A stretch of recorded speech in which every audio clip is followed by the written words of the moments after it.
ከጨለማ ከዝርጎ ሸለቆ ቁጭ ብዬ ሳለቅስ የምሮጥ ተስፋ አልቆ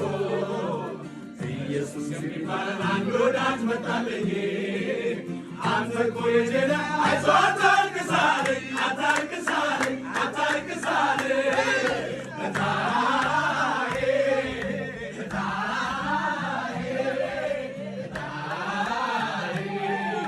ኢየሱስ ጌታዬ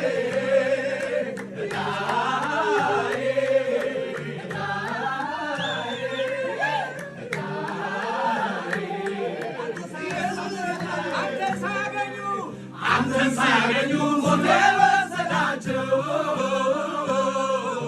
አሉ ጓደኞቼ እኔ እንኳን ማውቃቸው